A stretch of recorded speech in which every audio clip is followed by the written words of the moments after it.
If you want to retire early, or just reach a point where you never have to worry about money again, you are probably focusing on completely the wrong things.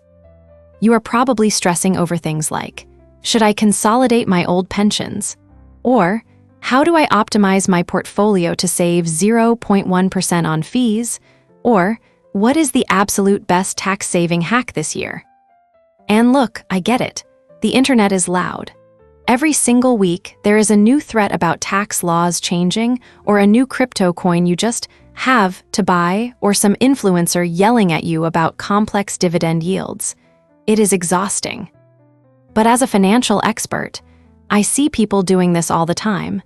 Their heads are so stuck in the microscopic details that they completely miss the bigger picture. They are missing the forest for the trees.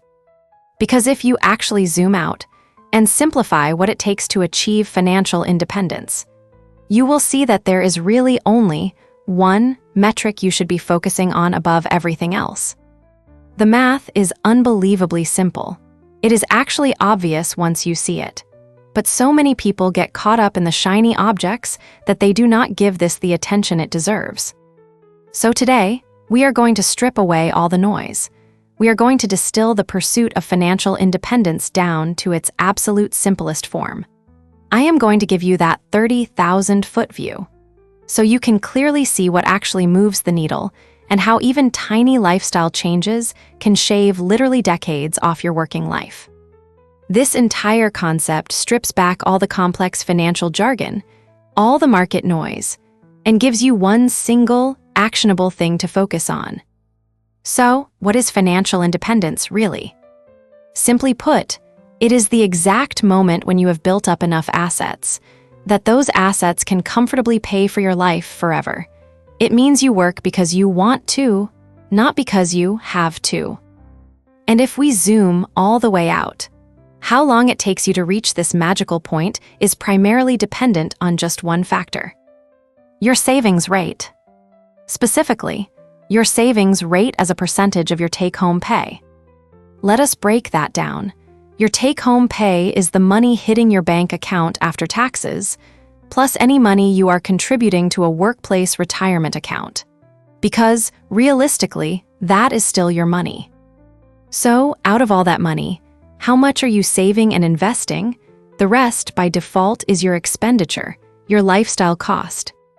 For example, if your take-home pay is $2,000 a month and you put $200 into savings, but you and your employer also put $200 into a retirement account, your total savings rate is 20%, $400 divided by 2,000. If someone comes up to me and says, "Hey, I am saving $500 a month, is that good?" I literally have no idea. I have no clue if that is good. Because it entirely depends on how much they are spending. If they make $10,000 a month and save $500, they are heading for a disaster. But if they tell me, "I have a savings rate of 20%, well, that tells me everything. Because now I know exactly how their savings stack up against the lifestyle they are currently living. Let us look at the extremes. At one end, if your savings rate is 0%, you will never be able to retire. Ever. You will be completely dependent on whatever government pension exists when you are old. At the other extreme, imagine you could somehow save 99% of your income. You would be able to accumulate enough assets to retire in less than a year.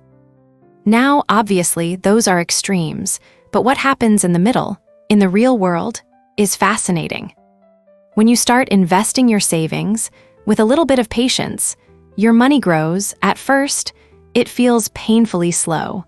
It feels like nothing is happening, but if you stick with it for years, that growth starts to compound. It is growth, on top of growth, on top of growth, until it turns into a runaway, exponential snowball. This is where the magic happens, and as you are about to see, small changes to your savings rate make an absolutely massive difference over time. But before we look at the numbers, I want you to drop a comment below. I want you to tell me about a time you tripped over dollars to pick up pennies, a financial mistake where you focused on the wrong thing. I will go first. Years ago, I spent literally 10 hours building a complex spreadsheet to optimize my investment fees, hoping to save maybe $50 a year. Meanwhile, I was leasing a car I could not afford that was costing me $600 a month. Total math blindness. Let me know your story down in the comments. Okay, let us get back to the math. How long it takes you to reach financial independence is a function of your savings rate. And it is not a straight line. It is a dramatic curve. To figure this out, we have to make a couple of conservative assumptions.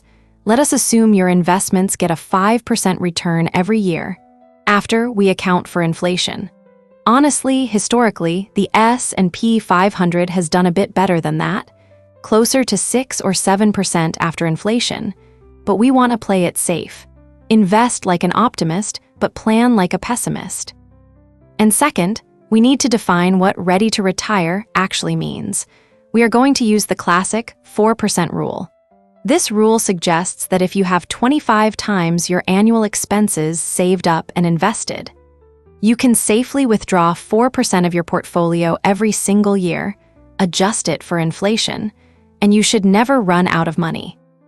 Now, keep in mind, these are broad assumptions. Do not get discouraged if these numbers seem scary, because this is just a baseline. If you have a savings rate of 5%, it would take you roughly 66 years to reach financial independence. 66 years. For most people, that is a lifetime of work. But watch what happens when we tweak it. If you push your savings rate from 5% to just 10%, you shave 15 years off your working life. 15 years just by saving an extra 5%. If you push it to 15%, you shave off another 8 years. If you can get your savings rate to 20%, you are down to 37 years of working. And if you can hit 25%, you are ready to retire in 32 years. Do you see what is happening here? Down at the lower end of the graph, small, incremental increases in your savings rate make a life-changing difference. It is so obvious, right? If you learn to live on less and save more, you get to freedom faster. But when you are sitting at the dealership deciding whether to upgrade your car lease, or you are debating whether you really need that premium cable package or the fancy gym membership, it is incredibly hard to appreciate the true cost of those things. We look at the dollar amount. We say, oh, it is just an extra $50 a month. We should be looking at what it costs us in time, what it costs us in years. If cutting out a few luxury expenses increases your savings rate by just 10%, you could literally buy back 20 years of your life. 20 years? From a distance, it becomes painfully, glaringly clear. Now, I know what you might be thinking. The math is simple, but life is expensive right now. And you are right. The cost of living has been brutal lately. Getting your savings rate up is not easy. But seeing the sheer power of these small changes should be highly motivating. Because here is the ultimate secret weapon of the savings rate. It is a double whammy. Let us say you want to invest an extra $200 a month. You have two choices. You can either go out and hustle to earn an extra $200 after taxes, or you can cut your current spending by $200. If you earn more, yes, you are investing more, that is great. But if you cut your spending, you are not just investing more money today, you are permanently lowering the amount of money you need to survive. If you learn to live happily on less money now, it means you need less money every single year for the rest of your life. That means your target FIRE number, the amount you need to retire, drops dramatically. Decreasing your expenses is mathematically twice as powerful as increasing your income. It accelerates your wealth and shrinks the finish line at the exact same time. Of course, the dream is to do both. Earn more and spend less. But your spending is something you have direct, immediate control over today. Now, if you are in your 20s watching this, please take this to heart. Bumping your savings rate by just a tiny fraction right now will fundamentally change the trajectory of your entire life. But if you are older, if you are in your 40s or 50s and you are already on this journey. This perspective is actually more important for you. Why? Because the closer we get to retirement, the more we start panicking about the details. We start obsessing over whether we should move money into bonds, or if we should try to squeeze an extra 1% out of the stock market by day trading. Stop, zoom out. Take stock of where you are. Calculate your current savings rate. Figure out how much you are actually spending to live. Let us talk about investment returns for a second, because people love to argue about this. People think, if I can just beat the market and get a 10% return instead of a 5% return, I will be rich. Yes, getting a good return is important. Historically, the US stock market is fantastic. But here is the brutal truth. Average returns hide long, painful periods of terrible performance.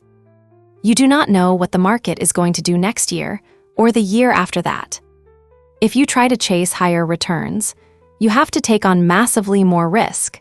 And as you get closer to retirement, taking huge risks can wipe you out. But guess what? If you just increased your savings rate by 10%, it has the exact same mathematical impact on your retirement timeline as taking on all that crazy market risk. And increasing your savings rate is guaranteed. The stock market is not. Once you have set yourself up with a boring, low-cost, globally diversified index fund, your investment returns are completely out of your hands. The market will do what the market will do. The only thing you can control, the only lever you can pull that actually moves the needle, is your savings rate. And finally, let us touch on the 4% rule. Some people say it is outdated. They say, people live longer now, the economy is different, you should really use a 3% withdrawal rate to be safe. And maybe they are right. If you want to be super conservative, aim for 3%. That means you need 33 times your annual expenses saved up instead of 25 times. But if you are the type of person who has built up a high savings rate, say 30% or more, the math is moving so fast at that point in your life that waiting to hit that safer 3% target might only take an extra 3 or 4 years. Because by the time you have that much money invested, the compounding snowball is so huge, it is doing 90% of the heavy lifting for you. So, do not get lost in the weeds. Stop obsessing over complex tax loopholes you do not qualify for. Stop trying to time the crypto market. Focus on the one metric that defines your freedom. What is your savings rate? Learn to live a rich, fulfilling life on less money.